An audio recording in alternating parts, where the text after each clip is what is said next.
What's good, everybody? It's Robo back with another video, and today I'm bringing you my first 2025 NFL mock draft. This one's just going to be the first round, but after the combine and before the real draft, we'll have deeper mocks with updated picks. So of course, stay tuned to the channel for those, as well as other videos in the future, but that's all I've got for an intro, so without further ado, let's go ahead and get into the mock, starting with the top. There's a few directions the Titans could go here with the number one pick, and right now I'm leaning towards them taking Miami quarterback Cam Ward.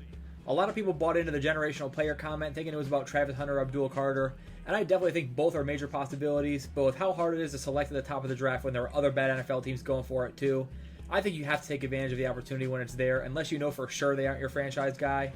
But I like Cam Ward quite a bit, and for right now, I think the Titans grab him here with pick 1 because of the need at quarterback. Ward, another one-on-one, drops it over. Ward, seemingly always at the ready. Look at him extending the play, and now downfield. The Browns are in a similar boat as the Titans. Neither quarterback really stands out as a can't-miss draft pick here, but using the same reasoning for Tennessee, I think the Browns also opt for a franchise quarterback here with Shedeur Sanders. There might be some concern with whether Deion would want his son playing in Cleveland and maybe forcing his way down the board a bit, but assuming that isn't the case and knowing Deshaun Watson both isn't the guy in Cleveland and has another Achilles injury, quarterback is probably the top of the lengthy needs list for the Browns. Again, both Carter and Hunter are options if they decide to punt until next season or grab a veteran, but until then, I like this for now. End zone, top side, one hand opener comes down to this play. Sanders gets the feet set toward the end zone for the game. It is! Show him blitz. Sanders, free play down the sideline. I have the Giants taking Travis Hunter over Abdul Carter here at 3. Pass rush isn't one of the bigger needs here, and no matter what the plan is for Hunter's NFL career in terms of playing both ways, he's an exceptional prospect. Even if he doesn't play both ways full-time, he could be a shutdown corner and an impactful rotational wide receiver for New York, or on the flip side, an elite weapon for the future with Malik Neighbors while playing as a rotational corner. My best guess would be defense first because it's easier to have a role on offense rather than be an occasional corner, but no matter what, he should be the pick here if both quarterbacks go 1 and 2. Sanders in a pocket.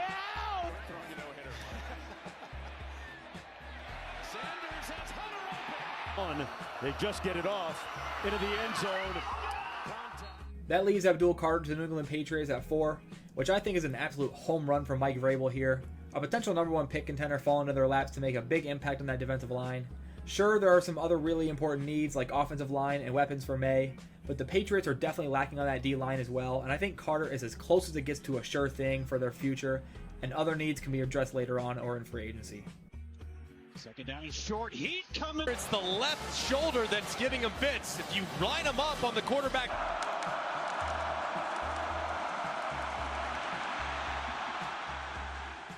At number 5, I think the Jaguars go best available. In my opinion, that's Mason Graham out of Michigan. He's an incredibly rare defensive tackle talent with some freaky movement ability and play strength. Just absolutely unblockable, and a major reason why Michigan was so dominant in recent years and took down Ohio State again despite a clear talent gap this season. I could also see the Jaguars looking at Will Johnson or even Ted McMillan here, but I think Mason Graham makes a ton of sense to help improve that defense drastically. Moss sets up and goes down. Week, but not so much today. Hauser's going to kick. Bond to the left. McClellan swarmed and dropped it. The Raiders grab Will Johnson at number 6 in my mock, an instant impact shutdown level corner, and one of my favorite defensive back prospects in quite some time in the NFL draft. There really aren't too many legitimate questions about Will Johnson's game. He's got size, great athleticism, good ball skills, elite technique, and some incredible game tape throughout his time at Michigan. I definitely think the Raiders think about a quarterback, but if they're both gone, there's no reason to reach on a third. Just grab a veteran and continue building that defense, giving Pete Carroll another potentially elite corner to work with. Now just has to lob it up, and it's intercepted. Johnson with the hand strength and the concentration to regroup and get that left arm. Play fake, McCord underneath, intercepted. Michigan, Will Johnson jumped the route. The Jets are up at pick 7, and I think there's a chance they look to add a weapon here, but they do opt for a more important need to me, which is the trenches, adding the best offensive lineman in the draft in LSU's Will Campbell. He's got positional flexibility as a standout tackle, while some believe he could be even better at guard, and can slot in really well for just about anyone. He was a huge part of the protection that helped Jaden Daniels win a Heisman, and had another incredible year as LSU's leader this season despite a lesser season as a group. And I think the Jets would be giving their next quarterback a strong addition on that line here with Will Campbell. At 8, I have the Panthers passing on adding another weapon for Bryce and going defense, adding Georgia edge rusher Jalon Walker here. I personally absolutely love Walker and think he's a surefire top 10 pick in this class, and the Panthers really need a boost in that defensive line and in the pass rush. He's got incredible potential and already can be a year one impact guy for Carolina, and there are obviously other ways to address the needs on the offensive side of the ball to help what looked like a much improved Bryce Young in year 3.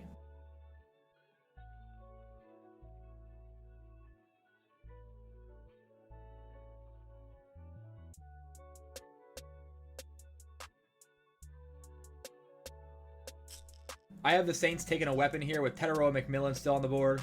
There's already a lack of weapons in New Orleans as is, but with all the concussion injury problems we've seen out of Olave, I think McMillan is a great fit here. Not only does he blend well with a guy like Chris Olave, but I think he's got a chance to be the number 1 guy here. We'll see what the plan is in the future for now, but the Saints need to help Derek Carr out, and I think Kellen Moore opts for maybe the best receiver in the draft here at pick 9. Fifita launches to the end zone. Protecting Fifita on first down. Quick pop, McMillan turns the corner, loses his defender. Now he's off to the races. McMillan. The Bears have a serious needed offensive line, and after hiring Ben Johnson, many people think he could go after Ashton Jeanty to be his next superstar running back. But despite how freakishly good Jahmyr Gibbs is, that Lions offensive line was such a huge part of that offensive rebuild, and the Bears unit needs some serious work. I think Ben goes to the trenches here at 10 and grabs Kelvin Banks Jr. out of Texas. One of the best tackles in the class, and definitely a top 10 to 15 pick to me. He can instantly help Caleb take a leap in year 2 and help the Bears see a much brighter year in 2025.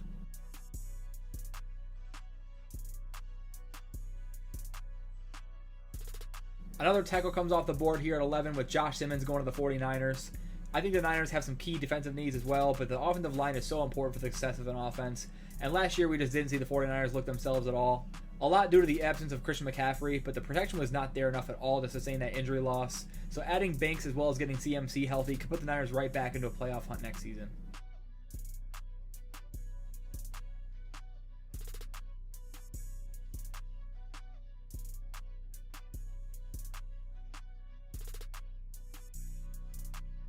I've got Ashton Jeanty coming off the board here to pick 12 to Dallas Cowboys, and this should be no shocker pick as so many have had this mock right now.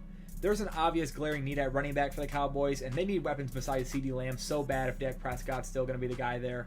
It's been a weird offseason for Dallas to me, so anything really is possible with this pick, but getting a superstar back as good as Jeanty is just makes sense for the Cowboys, and he can really jumpstart that offense again and make life easier for that group in 2025. An unreal talent, and there he goes. Jeanty! 2nd and 7, Jeanty breaks through, and Jeanty to the 40. Jeanty, his first touch. And typical Ashton Jeanty. Look at him go! You can't bring him down! The Dolphins really need to improve the defense this offseason, and I think Malachi Starks is the type of playmaker in that secondary that they need. He's a 2-time All-American and a super versatile player lining up all over the secondary for Georgia. He's got size, speed, and instinct that can allow him to be one of the better safeties in the NFL in a few years. Something the Dolphins could really use to make a jump to a playoff caliber team. Bobble to snap, but Nick's plenty of time, throwing his first deep ball for 7, McGee, and it's entered. Klubnik lets it go deep, and it is intercepted. Just Mr. Everything. Get off of there. All right, let's go back to the right, guys. Okay, I'm just going to stiff arm 3 different. Tyler Warren is my pick for the Colts here at 14. He's an older prospect, but an exceptional one after putting up an incredible season at Penn State. Basically carrying that offense at times and being the focal point of a playoff team. He's got good hands, he's a great after the catch, and was basically always open for Penn State, even when focused on by the defense. I think he can be an incredible weapon for that Colts offense as they go all in on giving Anthony Richardson one more shot at proving he's the franchise guy for them. Shovel, Tyler Warren. And Warren taking Gophers with him for a first down and more. Warren, direct snap here. He's going to run it all the way behind a tight end block, and here he goes. Tyler Warren. He's going to take it to the end zone. I think the Falcons' biggest need this offseason is on the edge, and a local potential top 10 pick is still on the board here in Georgia's Mykel Williams. He's young and could bring a ton of potential to Atlanta's future. I think he's got great technique and quickness already on top of a big frame that can make it so hard for college linemen to keep him in front. And he's also flashed some elite run recognition as well, blowing up plays in the backfield throughout his college career.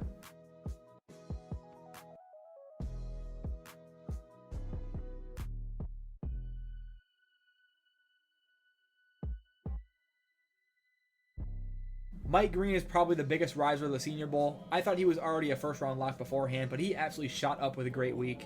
I think it's super realistic he ends up in this range of the first round, and I like the Cardinals as a fit here.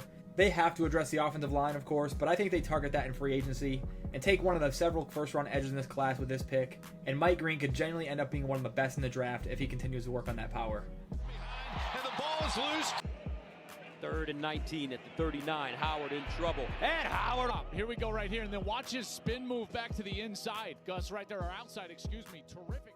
The edge run continues here with Shamar Stewart out of Texas A&M going to the Bengals. I think the T. Higgins situation could change this pick, and they've got other needs on defense too. But with Trey Hendrickson's contract looming and a lesser pass rush around him anyways, it's why I like this pick for Cincinnati. Shamar Stewart's another incredible athlete with all the tools to be a great pass rusher at the next level, something Cincinnati's really going to need even if they do bring back Trey Hendrickson long term. And Jackson fumbles the ball. 3rd and 9 in Texas A&M territory. Bazelak in trouble. Down he goes. 3rd and 12. They go with the inside screen to DK. The Seahawks could definitely target defense here considering McDonald's a defensive-minded head coach, but I think continuing to build a strong offense for a future quarterback is a good move too, especially with the backfield they have already. I think Tyler Booger is the best interior lineman in this draft and fits really well in here for Seattle and can make Walker and Charbonnet stand out again as one of the best duos in the league in that backfield.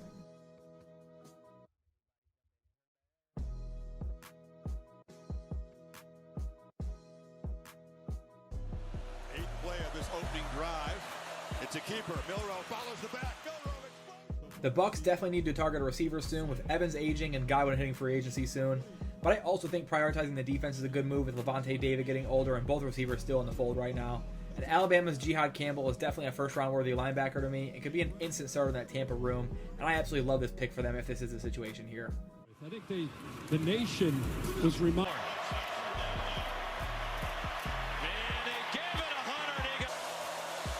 Three-man rush. Beck surveys, throws it right to Alabama. It's picked up by Jihad Campbell. I've got the second tight end off the board here at 20, with the Broncos adding Michigan tight end Colson Loveland into the offense for Bo Nix. A legitimate star potential tight end with some elite receiving ability. Loveland has shown great hands and a large catch radius at Michigan. He's a good route runner and has a great feel for getting open on broken plays. Something that could be really valuable with a quarterback like Bo Nix, who has a knack for extending the play. On play action. Loveland going up, pulling it. Reaver Board. Oh, hello. Loveland going up. Feeling the pressure. McCarthy throws. Caught. Down the McCarthy. Throwing on first down. Underneath, he's got his man. It's Loveland.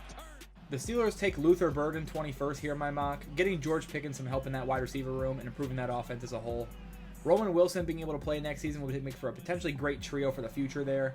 And obviously, quarterback is still a question, but it could be an attractive location for a veteran with some more pieces added, especially with the ability that Luther Burden provides with elite speed and quickness after the catch. It's open, he'll take off, throw to the end zone, caught!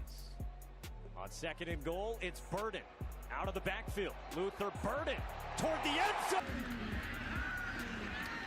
They'll stretch the field to the wide side, here's Burden, the elusive freshman, stays on his feet, he will take it! The Chargers are up at 22, and I think Jim Harbaugh and Jesse Minter grabbed one of their former Wolverine stars with defensive tackle Kenneth Grant here. He's a genuine freak in nature type of lineman with some crazy closing speed at a freakish size of 340 pounds. He's shown some pass rush traits from the inside while being a premium run stuffer and wreaked havoc in the Big Ten, leading Michigan's defense alongside Mason Graham the past 3 years. It could definitely be one of the better defensive tackles in the NFL one day. He just gets overpowered. He's off balance. He's a big guy as a guard. 2. Hand it off, Carter. Runs right into the midst of their opening drive before it stalled and were forced to kick. This one's going to start a little differently. The Packers are up at 23, and I think throughout this past season, it was glaringly obvious that defensive line was a huge need. A step back year from Gary and not much out of the rest of the unit hurt them in the postseason, and I think adding a guy as athletically gifted as Walter Nolan on the inside would do wonders for their future on the D-line. As a former top prospect in this class, Nolan has the potential to be one of the best defenders in this class, and help both shut down opposing run games as well as improve that Green Bay pass rush quite a bit. Leader of that offensive front, and they get penetrated. Enjoy the little moments. You got to enjoy the wins, or else it'll just beat you down. The year you're there, things did not go well at Louisville, and now he's with Jimmy's offense is back in action. Mark Fletcher, who's a very... I've got the Minnesota Vikings adding to the defense here with Jahdae Barron at 24. They for sure could address the offensive line, but I really think secondary could use a boost as well, and Barron was absolutely fantastic this season for Texas, shooting himself well into first-round conversations. Some think he's worthy of a top 15 selection and could impact the defense immediately, something I think the Vikings should absolutely consider if he's on the board this late in the draft. They're down in 3. As that... And Talon... Some pressure against Beck, who stands and delivers on the sideline. It's intercepted. Picked up by Barron. Catch back. Pressure. Now they rush 4. Ball out quickly, and it's juggled and intercepted. Next is the Houston Texans, and I definitely think the offensive line is a top need here, and they should pick up a stud here in Armand Membu out of Missouri. Getting CJ Stroud more protection is just more important to me than adding another weapon. Sure, Tank Dell is out and Diggs is a free agent, but you got to keep your quarterback out of trouble, and I think there's a bunch of different options they can go with adding weapons later. But adding a first-round level interior lineman here could be huge for their future outlook.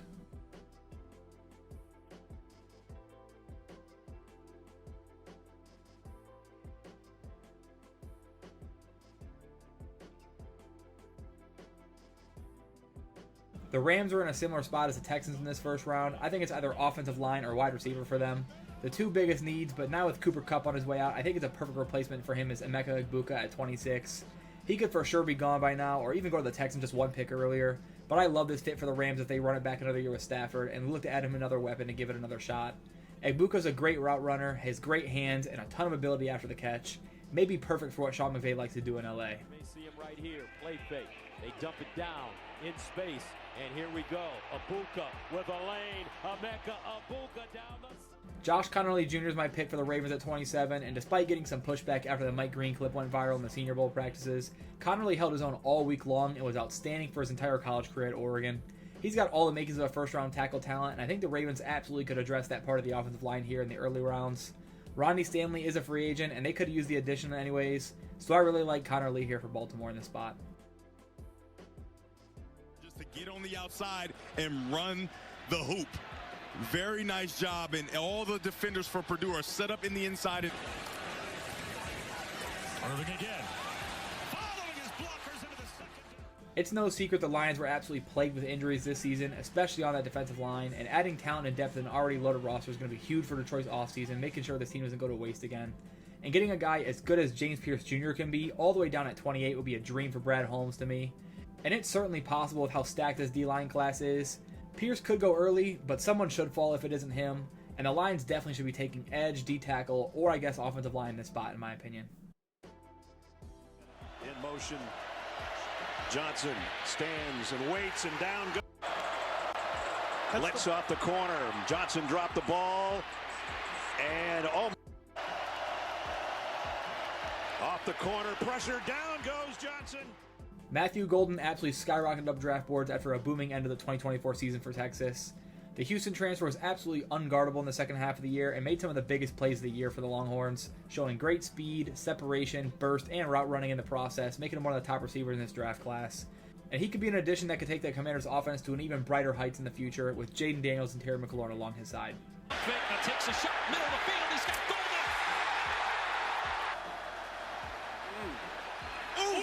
What a catch! Golden picks up right where he left off against Arizona State. One audible. To stay alive. Can they hook him? Touchdown! The Bills missed out on the Super Bowl again, mostly to the defensive side of the ball, and this offseason will be once again about building that area up as well as getting Josh Allen some more firepower to make that offense even more potent. But defense wins championships, and the Bills have several needs there, so I think grabbing a corner as talented as Siobhan Ravel down at 30 would be a really smart move. The only reason he may be available here is because of the early season ACL injury. Without that, I think we're tucking him up as a top 15 or 20 selection here. Ravel is a great coverage corner and has the size and athleticism to be a shutdown corner for the Bills. Flea flicker here, and this pass is intercepted. Picked off by the Pirates. Savone Rebel Jr. I have Derek Harmon coming off the board here in round 1 to Kansas City. The Chiefs don't really have a ton of needs, but could use another corner or defensive tackle, and maybe even a receiver to go along with Rice and Worthy. But with how good this defensive line class is, I don't think they'll opt away from grabbing one early, and I think Derek Harmon makes a lot of sense to play alongside and learn from one of the best in Chris Jones. That duo could do a ton of damage together, and Jones could mold him into a future star on that line for sure, taking that Chiefs defense to another level while they try and get back on top of the NFL next season. Throw is incomplete in the direction of Smith. Again, you see the strength of... 2nd and 10, handoff. Judkins, no running room. Derek Harmon. I think the Eagles draft a potential Brandon Graham replacement here in Texas A&M's Nick Scorton. Obviously, they've got so much young talent on that defense, but more depth is not hurt at all, and drafting a high potential edge is something Howie Roseman loves to do. I don't really think the Eagles make too many offensive additions besides depth adds and maybe another receiver, but I don't really love any of those guys available here besides the defensive lineman. And Nick Scorton seems like a guy fit perfectly for the Philly system, and they could give him some time to really blossom for the future. Now they rush 4, and they still get him. They close the pocket down. Nick Scorton, his first. That's it for my first 2025 NFL mock draft. Let me know your thoughts on the entire list as a whole, as well as who you want to see your team draft in the first round this year, or even any other ideas you have for content in the future. As always, thanks for watching. Feel free to like and subscribe if you haven't already, and I'll see you guys in the next one. Peace.